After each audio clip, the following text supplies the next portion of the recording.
Yo, what is up guys? My name is AFC Adinho, and today I've decided to finally update my previous team building guide that I made a few months ago.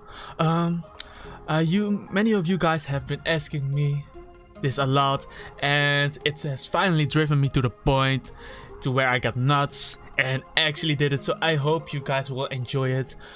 Before watching this guide though, I would recommend you to check out Cuteban's Mechanics Bible Guide. It's basically a PvP guide which tells you everything you need to know about competitive Pokemon, so definitely check it out. And I think after watching that guide or reading that guide, this video will probably make more sense to you and it's much easier to understand. One more thing though, I will be applying some Unova stuff, so I will also mention some Pokemon from Unova in this guide, so that this guide will stay relevant. But honestly, I think it will stay relevant forever, because I'm teaching you the basics, the essentials, and with that you can play many playstyles.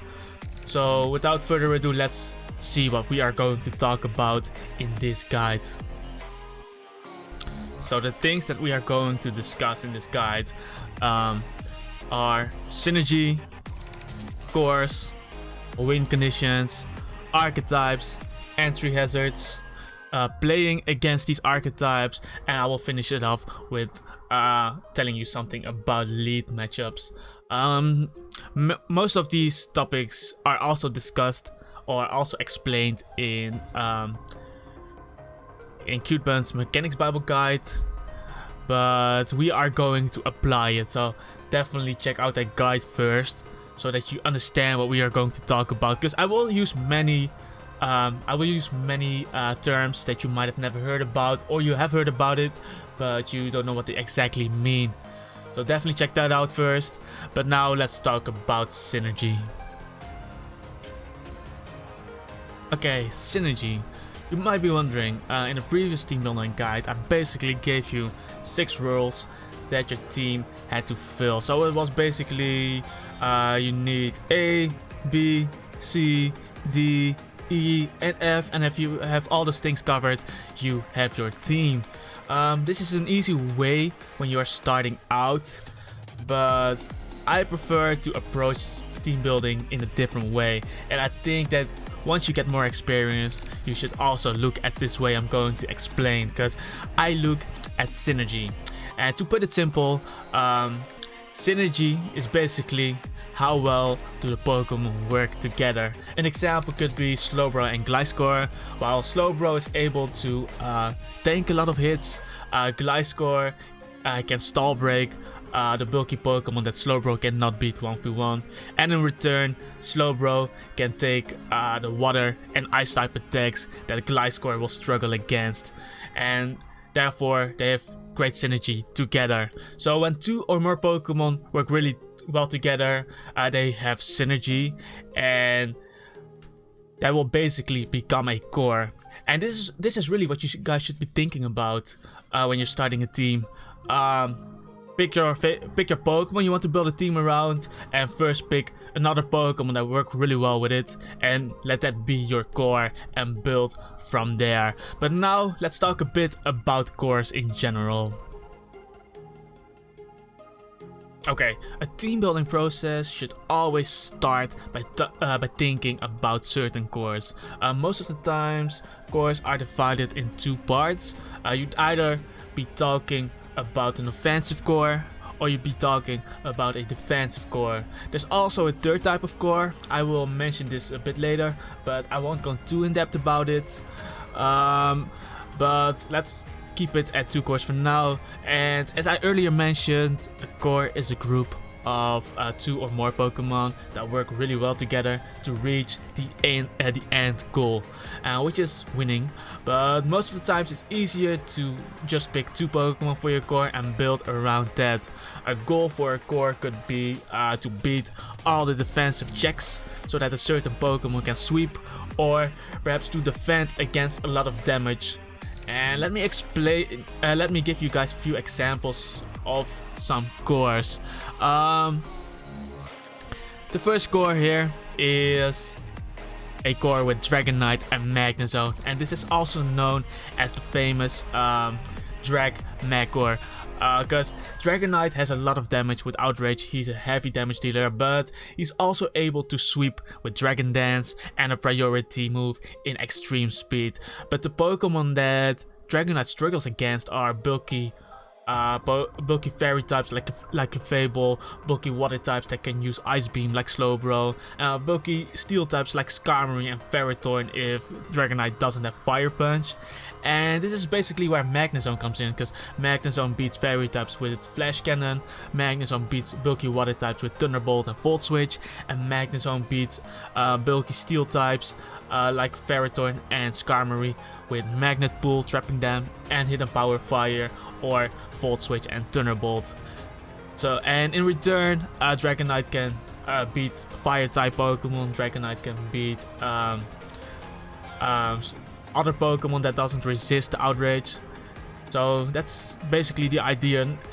A similar core to this is also Gyarados and Magnezone, because Gyarados also struggles against the same Pokemon that Dragonite struggles against, and Magnezone does really well against those Pokemon. And in return, Gyarados beats ground types like Landorus and Excadrill, which Magnezone will struggle against, fire types like Arcanine and Volcarona, which Magnezone also struggles against, and Gyarados has also Intimidate and is a flying type, so he can fight against fighting types. And Gyarados can also carry Bounce in his movesets to beat certain fighting types. And yeah, that's basically the idea. The Pokemon make each other better. Now, this is basically an example of an offensive core. Let's talk about a defensive core now. And this defensive core exists of Skarmory and Blissey, and the idea is pretty simple, guys. Skarmory beats physical attackers while Blissey beats special attackers. The win condition in this core is basically Skarmory setting up entry hazards for damage, and Blissey utilizing status moves like Toxic, Thunder Wave to wear or slow certain Pokemon down and slowly beat them that way. There are at the moment, Chansey is much better now these days than Blissey because of the Eviolite being more tankier than Blissey. But yeah, with every new generation added, a lot of new Pokemon can fill these roles. But up until this day, this is still one of the best and most consistent cores out there. Yeah, that's basically everything I have to say about defensive cores. There's also one more kind of core that that we can talk about, and that is a core based on weather. And yeah, once Unova drops, this will most likely be a thing, because weather teams usually are really strong if the opposing team doesn't have weather on their team, especially sand and rain. But let's talk about sand now, because once Unova drops, I think more sand teams will play it, and the reason is because Excadrill will be released in the game, and Excadrill has the ability Sand Rush, which doubles his speed in the sandstorm. Excadrill also has a very high base attack, so if he gets a Sword Stance up in the rain with a Life Orb, he's able to one-shot, one-hit KO many tanks. Even Slowbro gets one-hit KO'd if Excadrill is a Adamant Nature and Stealth Rocks are up. So that is really crazy. And if Excadrill is running a Jolly Nature, then the only thing that can outspeed it is a Choice Scarf Ninjask with max speed, which is crazy. So then you have to play things with Mach Punch and stuff to beat Excadrill. And obviously Tyranitar also makes use of the Sandstorm by raising its special defense, because the Sandstorm raises the special defense from rock types. And yeah, obviously Sandstorm is also free chip damage, and this is why these kind of weather teams work really well together. You know about rain, that Politoed and Kingdra are really strong together too. But this is basically the Sandstorm variant. This is basically everything I wanted to say about cores. But before you start building around your core, think about the win condition, and we are going to talk about general win conditions next. So let's go. Okay, a good battler usually has a general idea of what his goals are before the battle even starts, and that goal is usually their win condition. And in almost every game, if you are able to meet these conditions, you are most likely going to win. And this is usually done by setting up for a sweep or for a cleanup. And some common examples of win conditions are Azumarill setting up a belly drum after anything that is faster and has a priority move has been taken out, or after anything that is faster and can live, the Aqua Jet from Azumarill has been taken out. Another example could be Dragon Knight setting up a Dragon Dance after anything that can live or stop the Outrage after that has been taken out, so that Dragon Knight can sweep.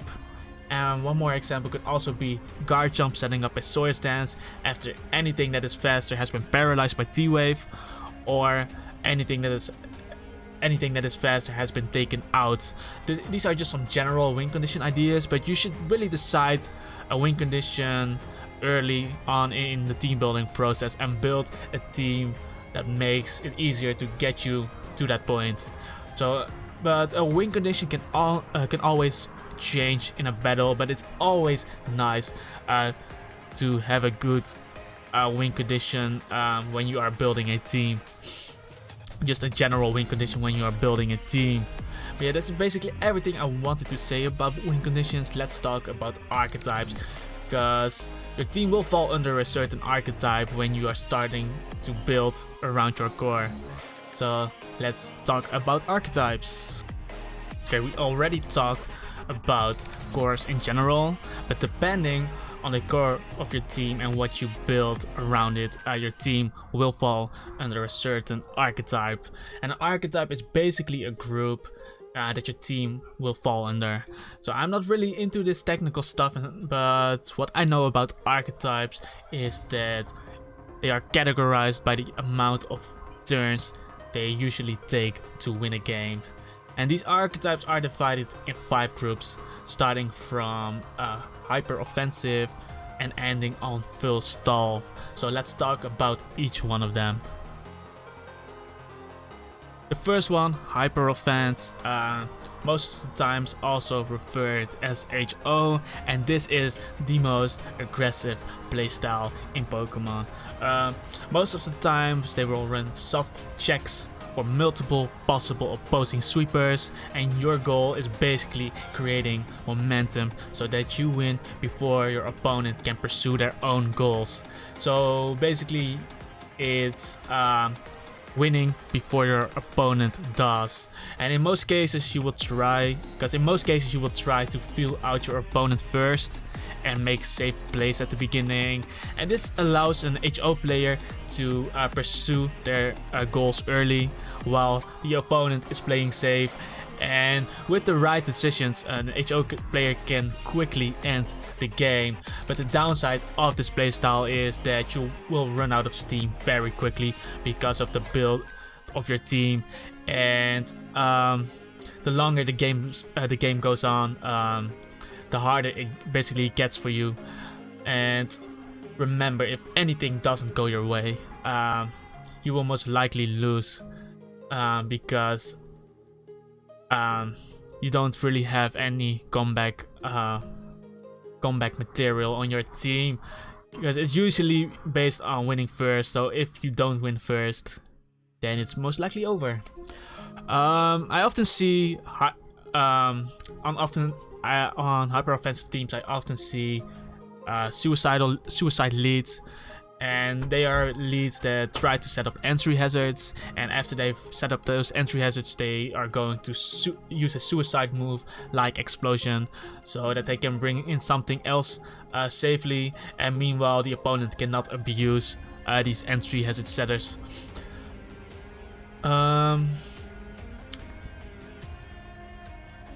And usually losing a Pokemon losing a Pokemon in this playstyle is usually unimportant because you are running so many threats that are able to sweep.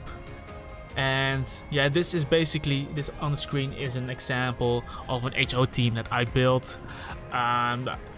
It's just like I explained. Shuckle is there to set up the entry hazards, sticky webs and or stealth rocks, and after that use final gambit so that the opponent cannot abuse Shuckle whilst trying to set up entry hazards. And then we have Heracross as the wall breaker and slash sweeper, and then Dragonite as the main sweeper of the team. So once Heracross broken through a lot of defensive Pokemon, Dragonite can come in. Hydreigon as the choice scarfer so that it can check things like Dragonite and Gyarados after they used a Dragon Dance, because with a choice scarf Hydreigon will still be faster than those Pokemon. Then we have Magnezone dealing with bulky water types, dealing with Skarmory, Ferrothorn, Clefables and other bulky Pokemon that the others might have trouble against breaking through. And then we have a Choice Banded Scizor as another late game sweeper, and Choice Banded Scizor also has a nice ability to make some comebacks happen because of the Technician Bullet Punch. But that's basically it about Hyper Offensive. I put a Pokepaste link down below in the description if you want to check out this team. I also put a description in the Pokepaste explaining every Pokemon and what they are meant for in this team. But now let's talk about bulky offense. Okay, this might seem very similar to you guys because I often use these kind of teams, and this might also not come to it as a shock, but the previous team building guide was basically based on bulky offense because it's my playstyle, and I think it's probably one of the most consistent playstyles out there. Because just like hyper offensive teams, this archetype will focus on winning before your opponent does, but bulky offense will often run more defensive answers in their teams, and there are also more methods than just beating down your opponent with just raw power. These defensive Pokemon, however, are usually very bulky and sometimes even slow, and this will come at the cost of losing momentum, since bulky offensive teams are unable to attack the opposing team's weaknesses as aggressively and quickly as a hyper offensive team is able to do. But they make up for this by being able to capitalize on difficult situations and the ability to come back from behind. And bulky offensive teams are generally built around offensive cores. Here on the screen I have an example of a bulky offensive team, and the idea of this team is basically Heracross breaking through walls as the wall breaker so that Garchomp can late game sweep, outspeeding everything with a Choice Scarf and cleaning everything up with either Earthquake or Outrage. Magnezone trapping certain steel types, beating Clefable, beating bulky water types like Slowbro, and Starmie as the special wall breaker with the Choice Specs, breaking through a lot of walls with a lot of coverage moves and an analytic boost, and Hippowdon there as the mixed wall on the team, also the Volt Switch blocker, the Tyranitar switch and stuff, and Scizor also a pivot on the team, and with U-turn allowing Pokemon like Starmie and Heracross to come in safely. And it's also the debugger on the team so that the damage dealers won't have to take entry hazard damage. That's basically the idea. I also put a Pokepaste link down below explaining this team in that description. But now let's talk a bit about balanced teams. Balanced. This is actually very difficult to explain, guys, because this playstyle is basically in the middle ground between offense and stall. So a middle ground between attacking and defending. Balanced teams usually have the flexibility to play defensively against an offensive team and aggressively against a defensive team, and this is why they sometimes get mixed up with bulky offense and semi-stall. But I think the difference is really that balanced teams will use 2 or 3 tanks, and the other members are often also very slow, but they have damage. And balanced teams are often slower than bulky offensive teams, but they do more damage than semi-stall teams. And this is why they are a bit in the middle and very difficult to explain. But the problem with this team is that as example, if one of your damage dealers gets taken out, you might not have the damage anymore to break through a certain wall, or if one of your walls goes down that is supposed to check one of the opposing sweepers, then your whole team might get swept because you don't have anything extra that can check it or defend against that sweeper. And this is usually the problem with balanced teams. But yeah, balanced teams can be built around offensive cores and defensive cores. But yeah, let's talk a bit about semi-stall now. Okay, semi-stall. I think that most of you guys know that all teams do pretty much rely on setting up entry hazards for pressure as indirect damage. Most of you should know what entry hazards are. It's also explained in the Mechanics Bible guide from my friend Coupon. But semi-stall teams will truly rely on hazards as a source of direct damage. So instead of chipping the opposing Pokemon down with attacking moves so that one sweeper can win the game, semi-stall teams will utilize entry hazards as a main source of damage. And these kind of teams usually find themselves on the defensive side of a battle due to them being slow and using indirect damage as a source of damage. And yeah, the offensive teams in these threads are also very bulky and most of the times not even that fast, but they are very durable. So here on the screen is an example of a semi-stall team. As you can see, we have a Skarmory who sets up spikes. We have a Tentacruel who sets up toxic spikes and is the rapid spinner of the team. And we have a Tyranitar with stealth rocks, and Pursuit and Triple Berry to check things like Alakazam, Gengar, and Starmie. Skarmory also having Whirlwind to phase opposing Pokemon out and letting them take damage from those entry hazards. So that's basically the goal of winning there. And once everything has been chipped enough, then Clefable can come in with Unaware and sweep or counter sweep, because Unaware ignores the stat changes from opposing Pokemon. So if Dragonite sets up multiple Dragon Dances, Clefable will not even notice a thing. Magnezone is there to trap other things, other steel Pokemon like Ferrothorn and Skarmory, who likes to set up entry hazards, and it also traps Scizor, who wants to defog these entry hazards away. And lastly, Chansey as a dedicated special wall, because this team is really weak against the most Volt Switch users. So Chansey can switch into those attacks, and it can also switch in to things like Starmie and stuff. So that would be very important. These kind of teams are usually built around a defensive core. And if you'd like to see an explanation of this team, I also put a Pokepaste link down in the description. Go check it out if you want. But next up, we're going to talk about semi-stall.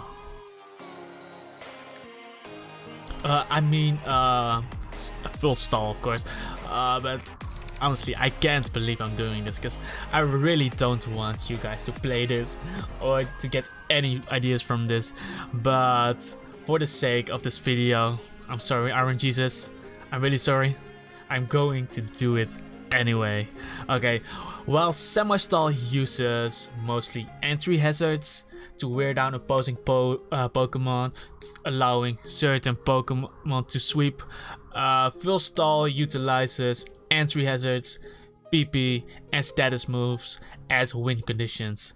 Not as a way for a sweeper to sweep the game, no, as win conditions. And this is where things get really boring, because these type of teams run the bulkiest available options out there as an effort to always be able to respond to an incoming threat. And the idea is basically to eliminate the opponent's Pokemon slowly, one by one. And even though Full Stall lacks a true win condition, it still has the ability to sustain itself eternally if played correctly. And these are usually the most boring teams to play against, because the opponent team will often lose to sustaining too much chip damage, or the stall player just waits till the opponent's rage quits due to losing their threats and not being able to break through anymore. Here on the screen, I'm getting really sick of this team. Oh, this team makes me sick, guys. This is an example of a full stall team that I built. I'm not gonna talk too much about it because I'm pretty sure that most of you guys know what every Pokemon on this team is designed to do. But if you guys are interested, I did leave a Pokepaste link down below explaining every Pokemon and what they are supposed to do. Now that we talked about all the archetypes, let's talk a bit about entry hazard.